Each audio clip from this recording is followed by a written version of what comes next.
இந்த வீடியோவில் நம்ம ஹோம்மேட் ஹெல்த்தியான கோகோனட் ஜெல்லி எப்படி பண்ணலான்னு பார்க்கலாம். ஒரு பேனில் தண்ணி சூடானதும் அதில் அகார் அகார், ஏலக்காய், சர்க்கரை, தேங்காய் பால் ஊற்றி நல்லா கலக்கணும். இந்த கலவை நல்லா கொதிச்சதும் ஒரு கிளாஸ் இல்லைன்னா மெட்டல் கண்டெய்னரில் ஊற்றி ஆற விடணும். அதில் டிசைன்ஸ் இருந்ததுன்னா ஜெல்லி ரெடி ஆகும்போது அது பார்க்க அழகாக இருக்கும். இது ஃபுல்லாக கூல் ஆனதும் நீங்கள் தொட்டு பார்த்தாவே உங்களுக்கு அந்த ஜெல்லி கன்சிஸ்டன்சி தெரியும்.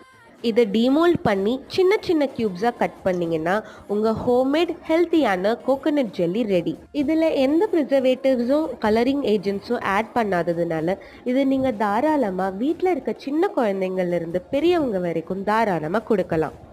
இதை ஒரு ஏர்டைட் கண்டெய்னரில் போட்டு ஃப்ரிட்ஜில் வச்சு 1 வீக் வரைக்கும் யூஸ் பண்ணிக்கலாம்.